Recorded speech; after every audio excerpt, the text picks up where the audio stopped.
Hallo und herzlich willkommen zurück zu einem neuen Fly Universe Video.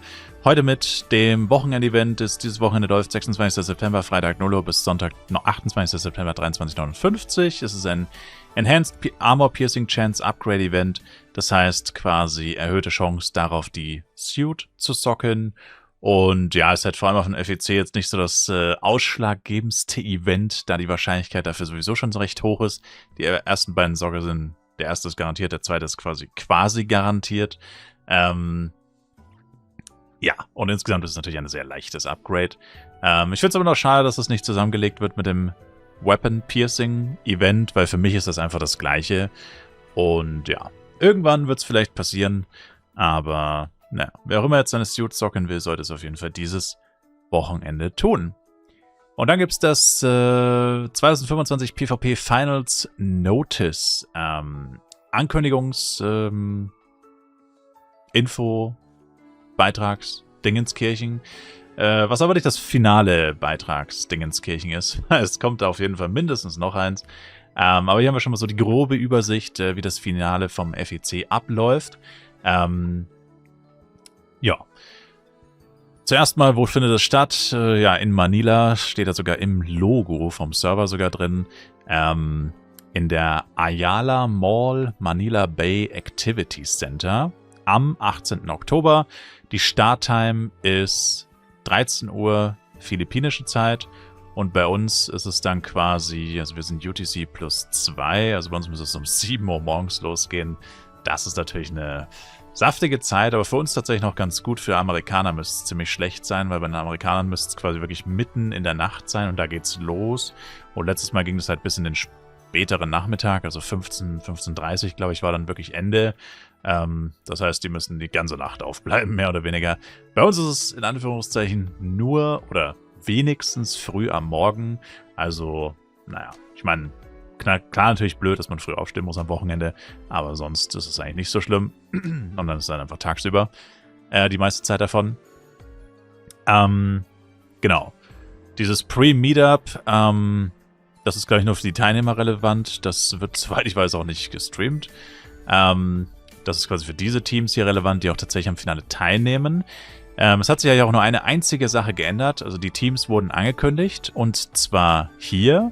Und nur ein einziges Team, was hier jetzt quasi im offiziellen Schreiben drin stand, hier, ihr habt euch qualifiziert fürs Grand Final quasi. Das einzige Team, was hier nicht teilnimmt, ist Bloody. Und die wurden ausgetauscht durch Blackout, weil Blackout das nächste Team auf der Liste war. Das nach den festgelegten Regeln, wie man sich qualifiziert etc. eben aufgerückt ist. Und sonst haben anscheinend alle die Einladung angenommen und ihre Daten entsprechend weitergegeben. Das heißt, und warum gehe ich da so sehr drauf ein? Deswegen, weil das heißt, das sind die Teams, auf die wir wetten werden. Ja, das sind die Teams. Es wird jeden Tag gefragt, was macht man denn mit seinen FEC-Coins in-game? Das. Ihr sucht euch ein Team dort aus, also pro Charakter, aber mit einem Charakter kann man nur auf ein Team wetten und eins von diesen Teams muss man sich aussuchen, wovon man überzeugt ist, die gewinnen oder sie kommen auf jeden Fall sehr weit. Und dann setzt man seine gesamten bis dahin erfarmten FEC-Coins auf dieses Team. So funktioniert es quasi. Genau. Und ja, werden wir bestimmt nochmal drüber reden. Aber jetzt stehen zumindest die Teilnehmer fest, die auch wirklich hinfliegen. Und ja, ich meine, dauert noch ein bisschen, knapp 2 Wochen, bis man dann tatsächlich seine FEC-Coins benutzen kann. Also bis man auf das Team tatsächlich wetten kann. Aber das hier sind auf jeden Fall schon mal die Teams. Also könnte man sich theoretisch schon mal Gedanken machen. Aber ist ja schon ziemlich früh noch dafür. Grand Finalist Data Backup Date ist für uns auch vollkommen irrelevant. Das ist nur für die Teams relevant. Die Match Rules sind gleich wie beim letzten Mal. Single Elimination. Single Matches, also Best of Ones quasi. Losers Final Match ist ein Best of 3 und Grand Final ist ein Best of 5. Und das Format ist Double Elimination. Das heißt, du verlierst, wenn du du fliegst aus dem Turnier, wenn du zweimal verlierst. Und die Gewinner von dem Upper Bracket quasi, also das Team, das quasi kein einziges Match verliert, das kommt ins große Finale. also das bis zum Finale kein einziges Match verliert und hat dann einen Matchpunkt Vorteil quasi. Das heißt, die müssten nur 2 Games gewinnen. Normalerweise müsste man in einem Best of 5 natürlich 3 gewinnen, aber das Team, was quasi ohne Niederlage ins Finale einzieht, das hat eben einen Matchpoint Vorteil. Die Preparation Time ist auch nur für die Teilnehmer relevant, aber das ist zum Beispiel einer der Gründe, warum zwischen den Matches relativ viel Zeit vergeht. Wobei tatsächlich noch viel mehr Zeit vergangen ist, meine ich zumindest. Letztes Mal, mal gucken, wie es diesmal sein wird. Auf jeden Fall PC Setup Preparation 3 Minuten, Match Entry 1 Minute, Match Preparation 1 Minute, sind quasi 5 Minuten Vorbereitungszeit und das Match selber geht 5 bis 7 Minuten. Beinhaltet aber natürlich nicht die Zeit nach dem Match, dann auch noch abbauen und so weiter, pipapo. Ja, also die Zeit zwischen den Matches ist auf jeden Fall länger als 5 Minuten, aber ja, wegen sowas dauert es halt dann doch relativ lange, weil allein diese Vorbereitungszeit, wenn die Leute wirklich dann am PC sind, die ist 5 Minuten. Genau, dann Rewards und Prizes, da hat sich nichts geändert. Gewinnerteam kriegt 80.000 US-Dollar durch 4, also jeder 20.000. Zweiter Platz kriegt jedes Teammitglied 5.000. Dritter Platz kriegt jeder 2.500. Außerdem bekommen sie einen Ingame-Titel, der, soweit ich weiß, permanent ist. Und Mount und Costume ist auch permanent. Und alle Teammitglieder bekommen eben ein Round-Trip-Flight zu Manila und also den Hotelaufenthalt halt quasi bezahlt.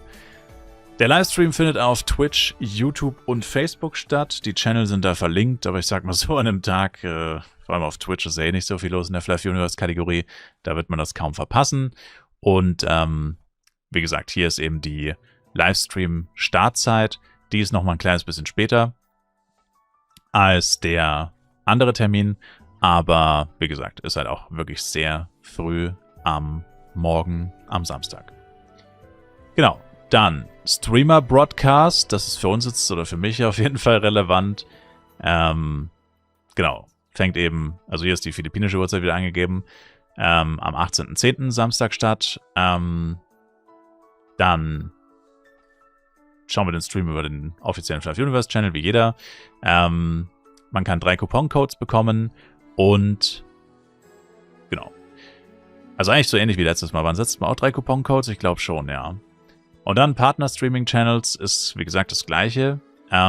Es gibt vorher schon Streams, aber ich muss sagen, diese Streams sind, sage ich mal, in meinem Fall auf jeden Fall, sage ich mal, das Gleiche wie immer. Ich werde einfach jeden Tag streamen. Also ich habe jetzt nochmal nachgefragt, ob ich irgendwas Besonderes machen soll. Soweit ich weiß, nicht wirklich. Das heißt, dadurch, dass ich jeden Tag streame, ist dieser Zeitraum auf jeden Fall wie immer. Und dann eben eigentlich nur der 18.10. ist was anderes. Eben das Finale. Several partner streamers that will broadcast our live streaming.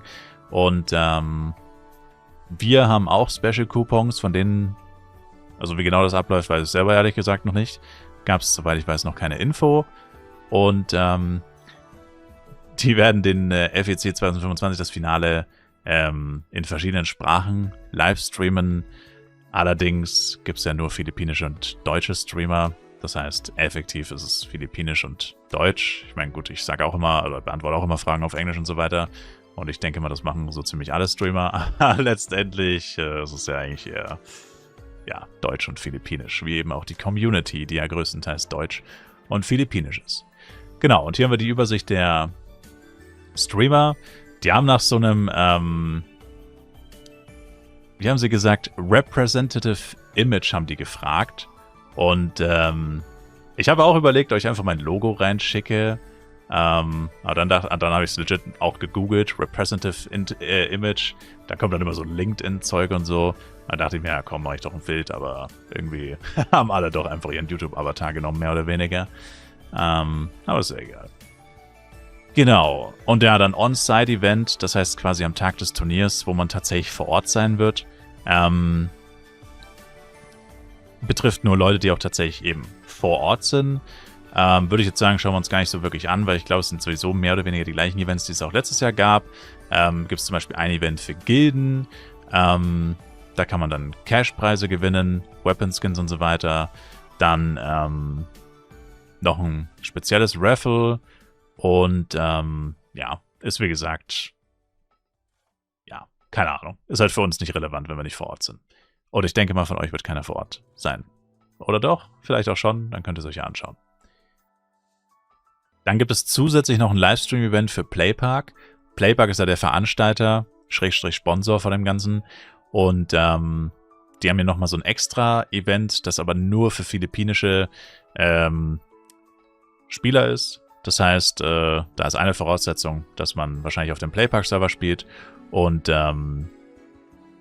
genau, also das ist für uns auch nicht wirklich relevant. Und ja, dann hier sind noch so Hinweise wie, du sollst eine Reiserücktrittsversicherung haben und so weiter und so fort. Das ist jetzt auch für uns, die das Ganze nur online verfolgen, nicht wirklich relevant. Und ja, das war's eigentlich. Wie gesagt, da wird es nochmal einen Folgebeitrag geben. Hier steht es sogar irgendwo. Wo stand das? Also genau, hier Further Details, aber das ist, wie gesagt, das ist für das Pre-Meetup. Ja, aber es wird auf jeden Fall nochmal Ankündigungen geben dazu. Wie das mit den Coupon-Codes läuft, wie gesagt, das weiß ich leider auch noch nicht. Genau, also es ist noch ein bisschen in der Abklärungsphase, wird es auf jeden Fall noch Infos geben. Aber es ist ja auch noch fast einen Monat hin, 3 Wochen. Und wird auf jeden Fall nice. Also ich fand es letztes Mal eigentlich schon ziemlich cool. Ich beschäftige mich ja wirklich so gut wie gar nicht mit Flive PvP. Und wenn man da dann wirklich den, sag ich mal, auch besten Spielern oder, ich meine, es gibt ein bisschen Vorbehalt, was das angeht, aber ist ja trotzdem letztendlich so, sagen wir jetzt mal, einfach die besten Spieler gegeneinander antreten sind. Ist schon ganz interessant. Auch wenn man sonst sich nicht so viel mit PvP beschäftigt. Also ich fand es eigentlich schon ziemlich spannend letztes Jahr. Und ich denke mal, dass es dieses Jahr sogar noch spannender sein dürfte. Weil letztes Mal war es doch recht einseitig. Also 2, 3 Teams waren schon viel besser als die anderen Teams, muss man schon sagen. Von dem her hoffe ich, dass es dieses Jahr auf jeden Fall noch ein bisschen knapper wird, was dann noch spannender wird. Und ja, wie gesagt, sollte eigentlich ein ziemlich nice Stream werden. Also war letztes Jahr eigentlich wirklich das Highlight vom FEC. Der letzte FEC war ja für mich nicht so gut, weil ich echt spät angefangen habe. Und ja, also der letzte FEC war für mich nicht so produktiv, wie ich es gerne gehabt hätte. Aber da war ich zum Teil auch selber dran schuld und teilweise konnte ich einfach nichts dagegen tun, weil es halt einfach wichtigere Dinge gab letztes Jahr. Und dieses Jahr wird es zwar wahrscheinlich ähnlich sein, dass das Highlight sein wird, aber letztendlich war dieser FEC trotzdem schon viel besser für mich, weil ich einfach viel mehr Zeit hatte. Genau.